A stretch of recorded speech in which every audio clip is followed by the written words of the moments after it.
Hi and welcome to another little episode of restoring my vintage caravan.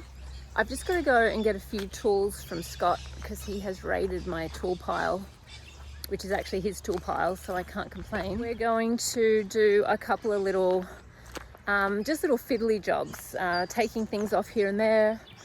I want to have a look at the damage to the floor inside the caravan, and I might try to cut that section out just to see how far the damage goes. The first little job is I'm going to use the flapper disc on my grinder to take off the rivets from the strip that was down the side of the caravan.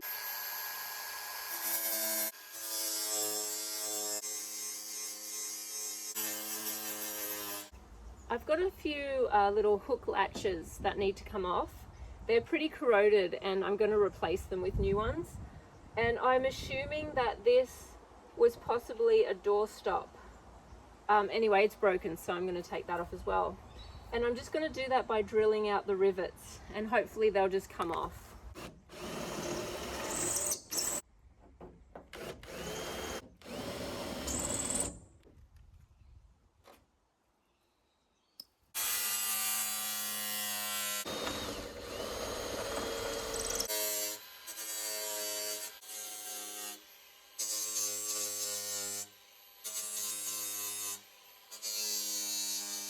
I've got a few little bits along this section, there's not many.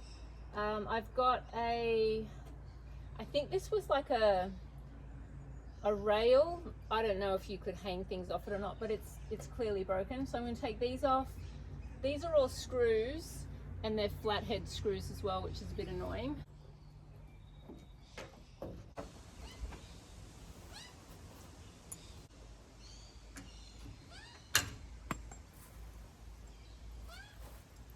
This is the back of the caravan, and where I plan on putting it is going to be against the water tank on the other side of the house where I'm currently parking my car. There is not a chance that this is ever going to get fixed to be driven. The chassis is too damaged, there's no compliance plates, it's not possible to register it again. So this will only ever be just a spare room. And if I have my own way, I'm going to have like 1,000 caravans. Scott doesn't know this. So I'm going to take off these things at the back.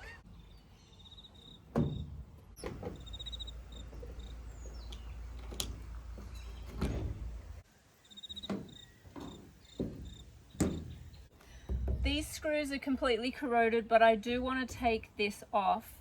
So I'm going to have a look on the inside and see if I can somehow maybe grind the screws from the back, which will hopefully make it come forward.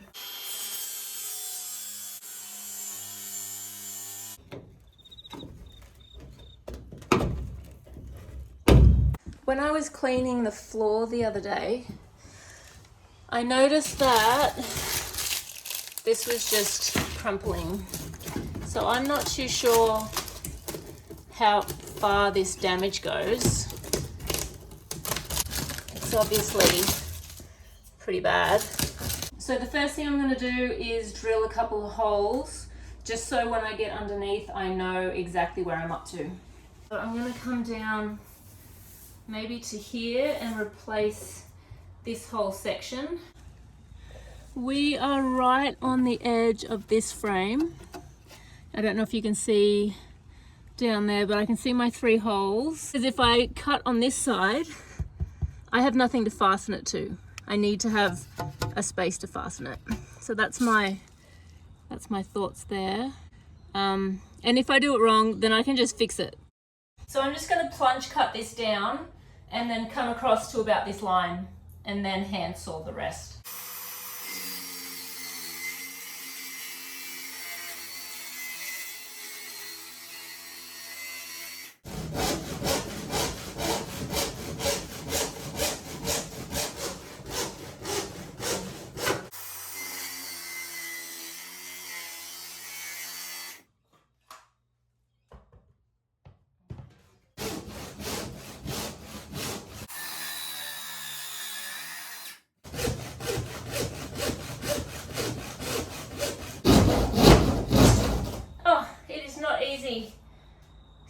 going backwards.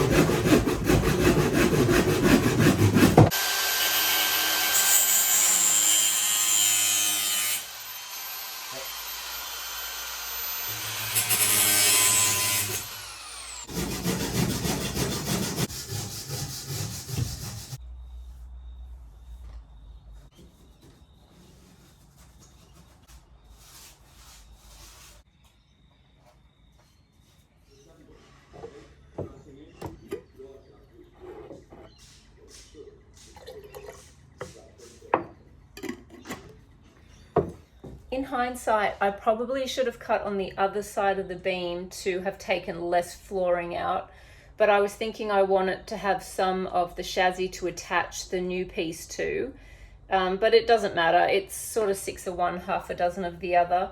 We'll still support that floor where the cut is, and we'll make it work. So really the only thing that's bruised is my ego. Yesterday when I got home from work, I decided that I was going to pull up all of the vinyl tiles. And I decided to do this because a lot of the tiles were quite loose and there's a lot of holes. So I have found a very simple and quick, quiet way to pull the tiles up. But I don't want you to think that this was just really easy and, you know, this has taken like 3 seconds. This area here took an hour and a half.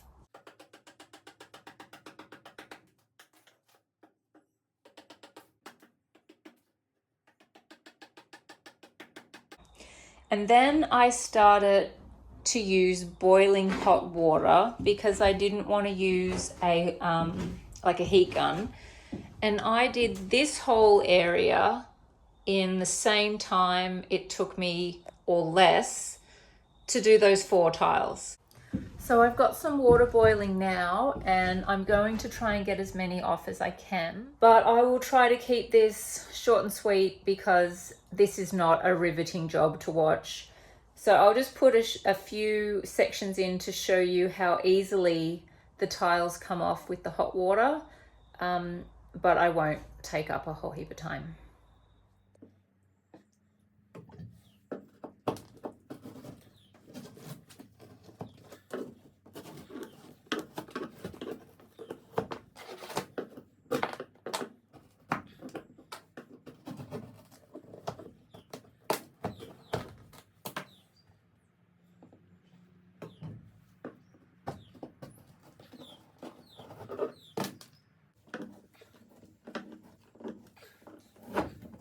Ooh, a whole piece. Awesome.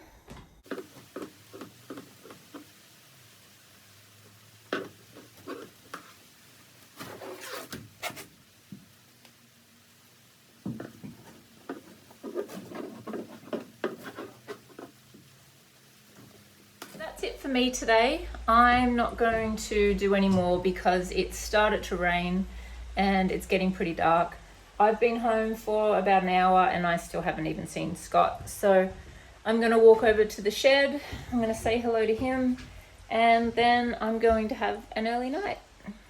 I'm going to head up to the shed and see Scott. I just got home from work. I went in yesterday and I saw that he had some marine ply. So I'm hoping to steal some for the floor in the caravan. I think that will be my best bet as far as like outside durability. So I'm just going to go and see what he's got and hopefully I'll be able to patch the floor tonight and get that sealed up. This is my little stash that I can go through and I think I'll get the bit there. I think that will work.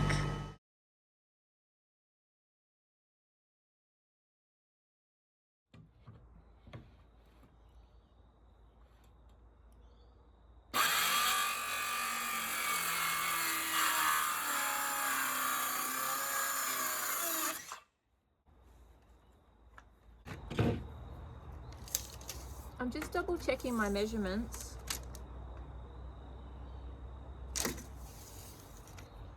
So my cut is at 860, but I need to allow 32 millimeters for the guard on my circular saw.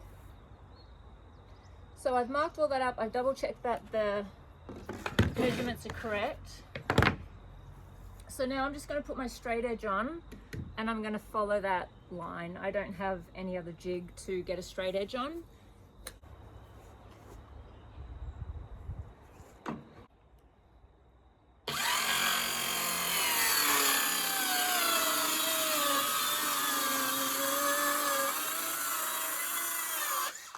My battery is about to die.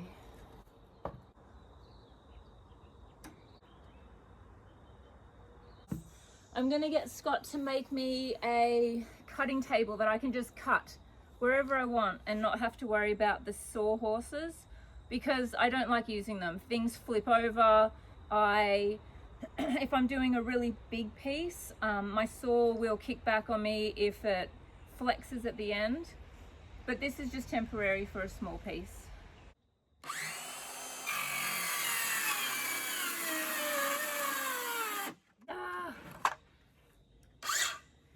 See if we can get through it. I don't think we will. Come on. Come on. All right, we have to come back a little bit or else the teeth will bite.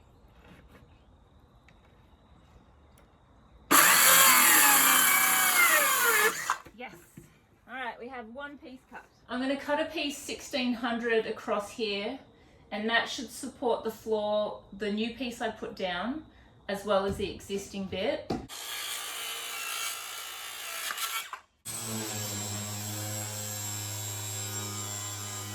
I've made a few mistakes already so far.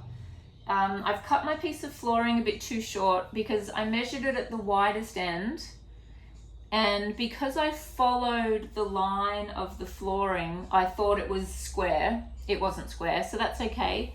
My sheet is going to be fitting at this end and about 15 mil out at this end. I don't mind, I can fill it at the end, you won't even know. So over here, I've put in a little wedge just here so that it keeps the support from pulling up into the frame when I screw it down. That's what my flooring will sit on at that end, and I will also put a support at this end as well, and I'll screw everything to itself. I'm just going to use these 40 millimeter exterior grade galvanized screws. It's what we have, and that's just easy.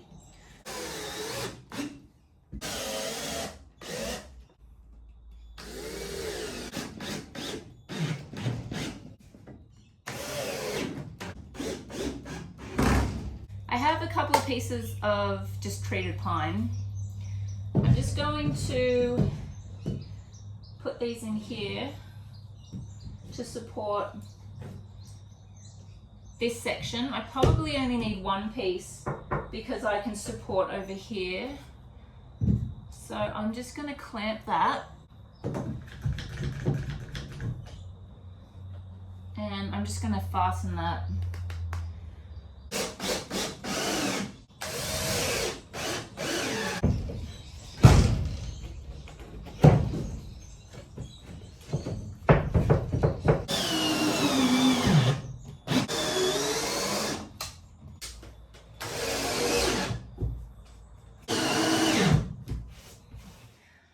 I'm not going to pretend that that wasn't a struggle. I have made 1, 2, 3, 4, 5 mistakes, which is really good. It's 5 things I'll do better next time. I'm happy with the floor, and I think this weekend I'm going to start on possibly the windows. Maybe. I'll see how I go.